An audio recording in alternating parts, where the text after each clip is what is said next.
This is the time Tyler the creator of Obliterated, DJ Khaled. In 2019, DJ Khaled picked a fight with Tyler the Creator. It became the biggest mistake of Khaled's whole career. But before we talk about exactly what they said to each other, let's first briefly discuss why they began fighting in the first place. Tyler the Creator had gained a reputation for dropping an album every 2 years, although none of them had ever debuted at #1 on the Billboard 200. Goblin debuted at #5, Cherry Bomb debuted at #4, Wolf debuted at #3, while Flower Boy debuted at #2.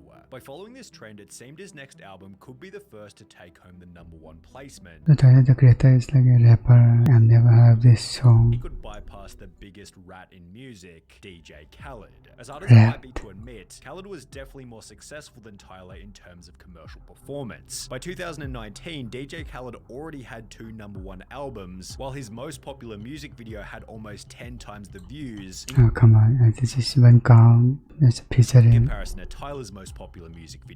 With over 50 placements in the Billboard Hot 100, it's no surprise that Tyler himself described DJ Khaled by stating, "Because his whole identity is being #1. Is we the best, we the #1." Which is without a doubt the position that DJ Khaled was hoping for when he began to work on another album for release at the same time as Tyler's next project. Titled Father of Assad, DJ Khaled's album was what you might call commercially perfect, with a feature from a massive artist on every single song. Jay-Z, Future, Beyonce, Chris Brown, Lil Wayne, Justin Bieber, Travis Scott and Post Malone on the same song. The album even had a feature from Nipsey Hussle at a time when he was already dead. On top of this, every song had a full team of writers, while in addition to DJ Khaled, almost every track also he's actually rolling. featured at least 3 producers. When considering his history, the names and the clear work that had gone into Father of Assad, DJ Khaled likely thought that he'd easily cooked up another one album when it finally dropped on the 17th of May 2019.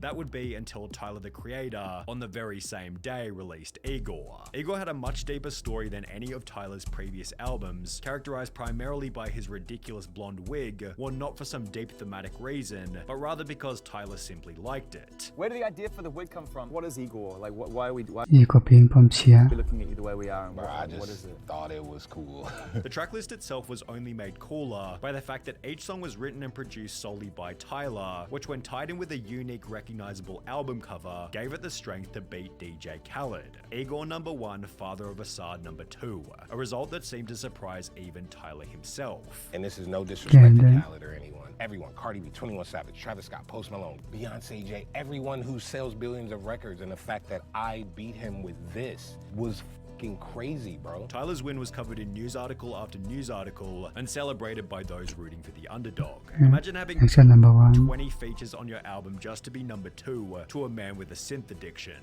Igor out now, although if there was one person who wasn't too happy about the final result, it was definitely DJ Khaled. DJ Khaled reportedly freaked out on his label when his album failed to debut at #1. Various sources have now told Page 6 that Khaled stormed into his label offices and threw a temper tantrum upon learning that Father of Assad would debut at #2. Per one source, Khaled stormed into Epic with an entourage. He was angry and yelling. Another source added this: he was furious. There was some nasty stuff said. Publicly, he's all about positivity. He's a personal problem, by the But way. there is a mean side to him that people don't see. He overhyped the record and blew it up as his biggest album ever, with this article prompting an instant response from the public in comments roasting DJ Khaled such as, "Just a thought here, maybe make music that doesn't suck. Who knew DJ Khaled had a vocabulary big enough to even express anger? Was about to say we the second best music, but somebody already did that one." Then again, if there's anything I've learned from DJ Khaled, it's to take credit from other people's work by screaming something loudly. As DJ Khaled's temper tantrum began to go viral, he'd backpedal in the face of criticism by stating that apparently he was only annoyed at Billboard. DJ Khaled's reported anger about the sales of his album have nothing to do with the success of Tyler the Creator, which seemed to clear DJ Khaled of any wrongdoing until he'd post this video on his Instagram story just a few hours later. I make albums so people can play it and you actually hear it. You know, driving your car, you hear another car playing it. You know, go to the barbershop, you hear them playing it. You know, turn the radio on and you hear them playing it. You know, it's playing everywhere. No, he's not even singing. It's called great music. Just featuring. It's called albums that you actually hear the song. You're not a main singer. Not no mysterious shit and you never hear it. All it took was a single number 2 placement for Khaled's facade of positivity to completely and utterly crumble. You should never complain.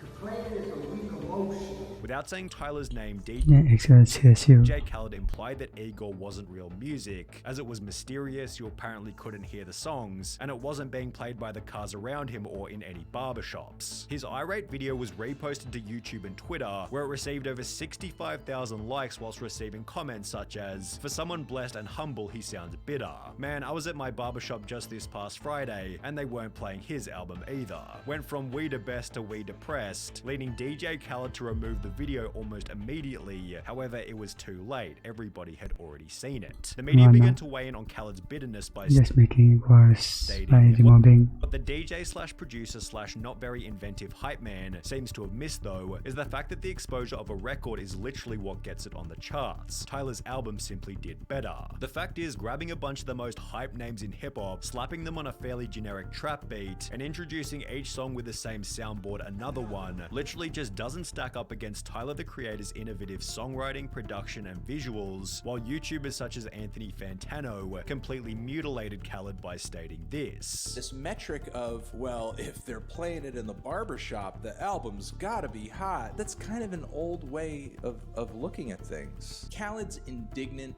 whining and complaining here is disgusting. And all it really shows at the end of the day is how out of touch he is. You can't just assemble Cardi B and 21 Savage on a generic ass trap beat and expect people to love you and praise you and think you're a genius and think you're amazing. Things became even worse. Yeah, that Justin Bieber song was disaster. In the comment section, where one user highlighted, it's worth mentioning that when Tyler dropped Flower Boy, it debuted at number 2 behind Lana Del Rey's album by just over 1,000 units. Instead of being upset, he congratulated Lana and continued to flex his artistry even more with Igor, showing that Tyler acted humbly when placed in the same position. Therefore, everybody began to wonder, what was Tyler's response going to be back to DJ Khaled? Well, in the beginning, Tyler stated that he simply let that number 1 position speak, while using the brief window of opportunity to drive even more exposure back to his album. Wow, doing pretty good for some mysterious shit. Yeah, I am. Igor out now, with his Twitter exchange coming alongside a different response over on his Instagram. Rap media personality DJ Academics made a post reading, "Who had the better album to you, Tyler the Creator or DJ Khaled?" To which Tyler would continue his trolling by commenting, He just grins. "Who TF listens to Tyler the Creator?" which was pretty much all he'd say until over 2 years later.